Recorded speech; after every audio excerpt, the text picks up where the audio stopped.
melaksanakan pengembangan keprofesian berkelanjutan MGMP Bahasa Indonesia. Ayo.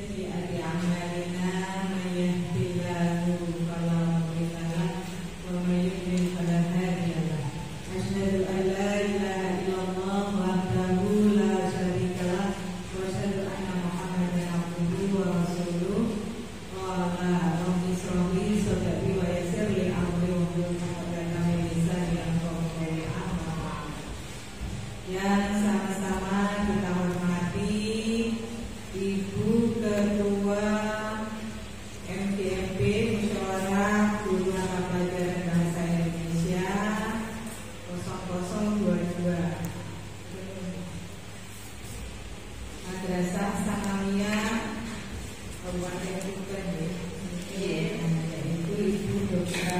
Anis Rasuliningsih MPD beserta Sekretaris Ibu Siti Nurholifa SPDD. Iya.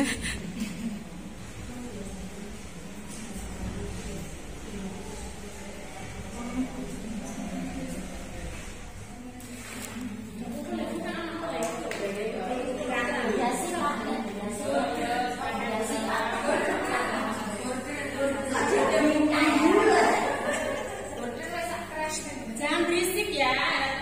Loh, namanya diskusi kan nggak berisik temennya. Iya. Oh, iya ambilnya. Car of the car.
Video kok foto.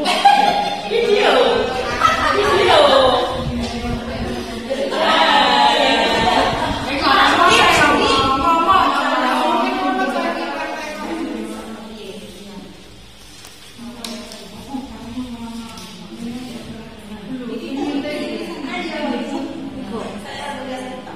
Iku mek bareng calo kundi-kundi ayo iki buku kok.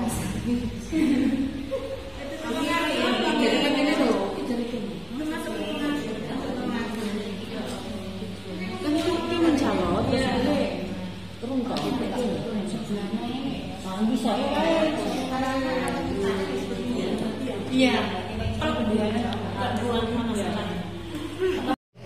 Dan kita akan menyampaikan sumber dari cerita bola-bola waktu itu. Saya akan menyampaikan atau menceritakan mengenai bola-bola waktu itu. Bola-bola waktu oleh Pertama Subarna. Ivan menendang kerikil di jalan dengan kasar hingga terpelanting berhamburan. Ivan kesial. Ia terbangun di sebuah kamar yang terasa asing. Dengan heran ia menatap Ina dan Danu. Mengapa mereka hidup di sini? Ivan menatap sekeliling.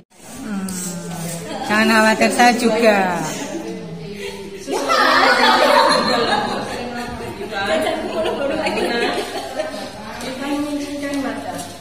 Dia mendengar suara tegas seperti lembut itu. Ayah, syukurlah Ivan segera tersadar dan memeluk ayahnya erat. Wah, tadi kamu mimpi buruk ya? Pagi masih gelap saat Ivan melihat keluar jendela. Ivan tahu dia harus bangun lebih pagi karena mereka mendapat pesanan kue untuk acara pernikahan dan rapat di kantor RW. Ceritanya adalah bola-bola waktu. Orientasi atau awal, Ivan menendang kerikil di jalan sehingga debu mengepul dari kerikil itu. Dia selalu menjadikan bahan tertawaan karena kue basah ibu.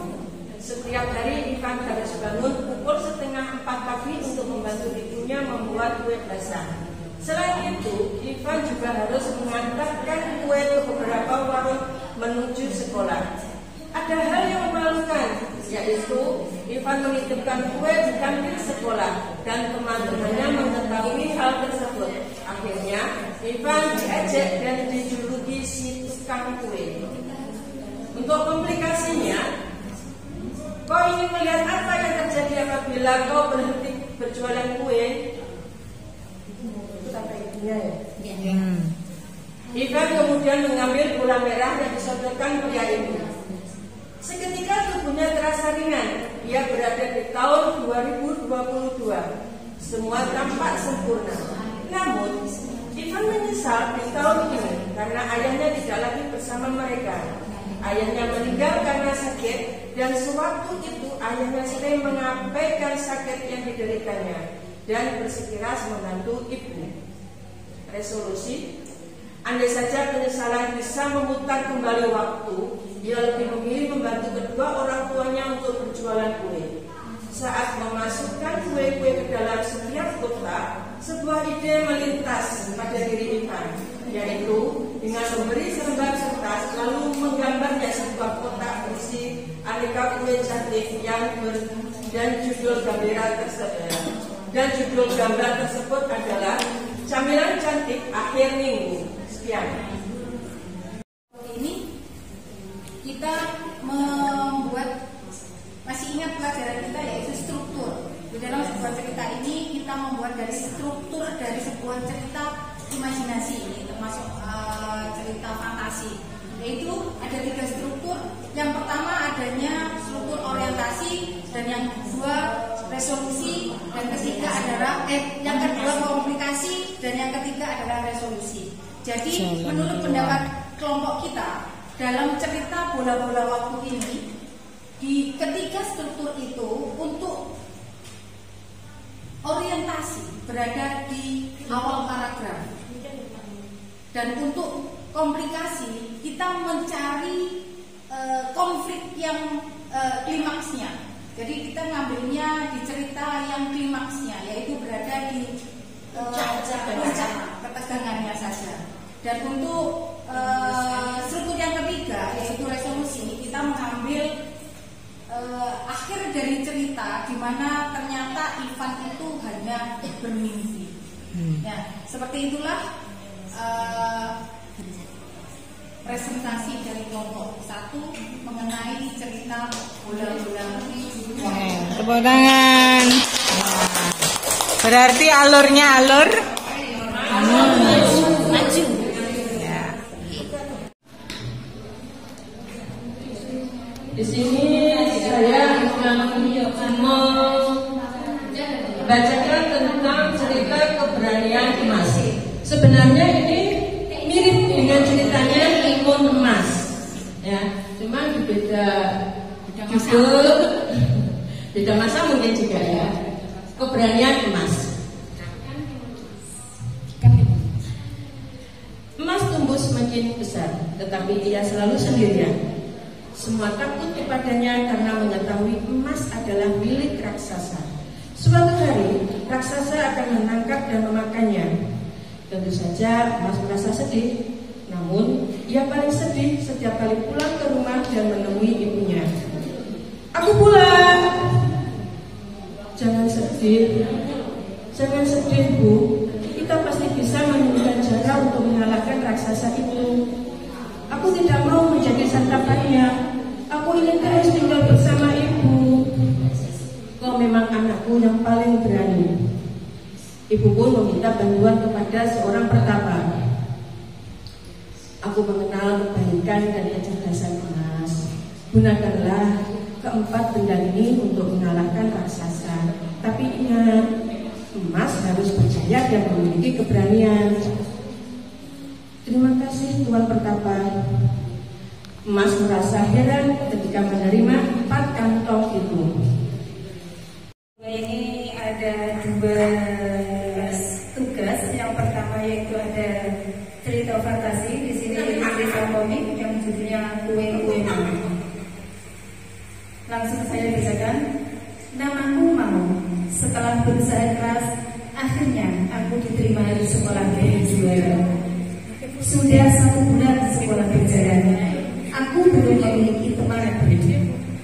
Semua berawal dari kesulitanku mengikuti pelajaran. Mau, apa yang kau lakukan?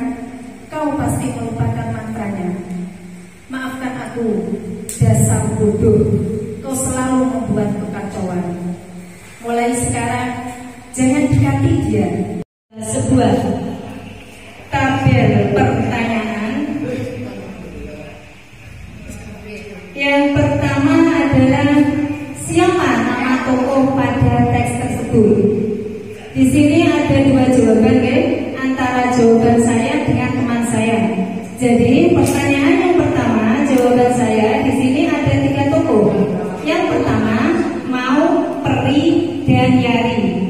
Begitu pula dengan jawaban teman saya, yaitu Mau, Peri, dan gengnya. Yaitu sekolah sihir untuk anak-anak. Itu jawaban yang pertama. Jawaban yang kedua, ada penyihir makanan. Pertanyaan yang ketiga, apa yang mereka pelajari di sekolah?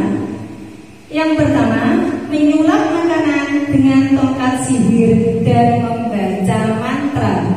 Waalaikumsalam. Untuk presentasi yang kedua, di sini untuk kalimat langsung dan kalimat tak langsung, yang mana di sini tidak ada cerita seperti di kelompok 1 tadi tentang emas, ya. Tapi di sini langsung mencari atau membuat kalimat langsung dan tak langsung. Yang pertama di sini dari cerita emas dan raksasa.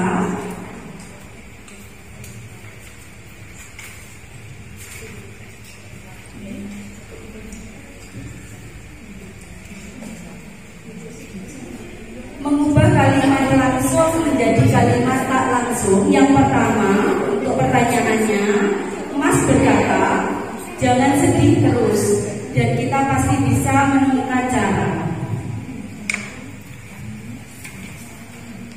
Di sini, untuk kalimat tak langsungnya, yaitu emas mengatakan kepada ibunya bahwa dia menemukan cara untuk mengalahkan raksasa.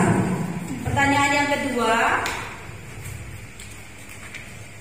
raksasa berkata, kemarilah, aku tak sabar untuk memakanmu. Itu jawabannya, raksasa berteriak kepada emas bahwa dia tidak sabar untuk memakannya. Pertanyaan yang ketiga, yaitu emas menjawab, coba saja, aku tidak takut. Jawabannya yaitu emas mengatakan kepada raksasa bahwa dia tidak takut. Yang keempat, teman emas bertanya, emas, kau mau ikut memetik bunga di ladang nanti? Jawabannya adalah, teman emas mengatakan, apakah emas mau ikut memetik bunga di ladang? Tadi di presentasi yang pertama, yang mana di sini ditanyakan apa tema yang diangkat dalam cerita fantasi kalian. Di sini temanya adalah sekolah sihir. Ya.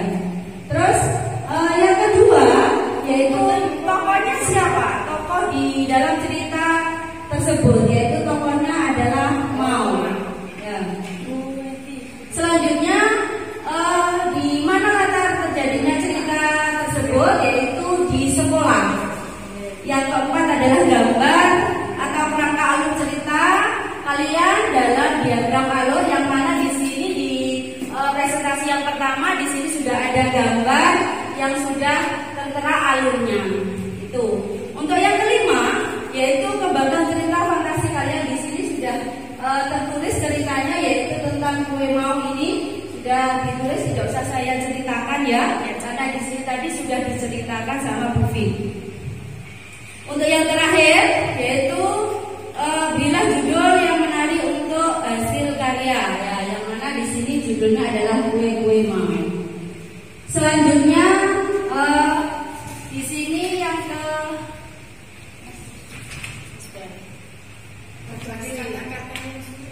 kata-kata yang saya sulit tadi. Ya, di sini kata-kata yang sulit saya tidak ambil cerita di Timun Mas, tapi saya carinya atau mengambil cerita di Malin Kundang, yang mana di sini mencari kata-kata yang baru yang jarang muncul ya di cerita fantasi. Yang mana diceritakan di sini di Malin Kundang tidak usah saya bacakan, langsung saja nanti untuk kata-katanya baru nanti saya sampaikan ya. Di sini dalam cerita Malin Kundang ada beberapa kata baru, di situ ada 3 yang saya lihat. Di sini ada terkatung-katung di sini maksudnya ombang-ambing ya. Contoh daripada kalimat di sini yaitu Malin Kundang atau Malin terkatung-katung di tengah laut hingga pada akhirnya kapalnya terdampar di suatu pantai ya, atau ya di sebuah pantai itu. Untuk yang kedua ya, yang kedua di sini gigi dan ulet ya, gigi dan ulet. Gigi di sini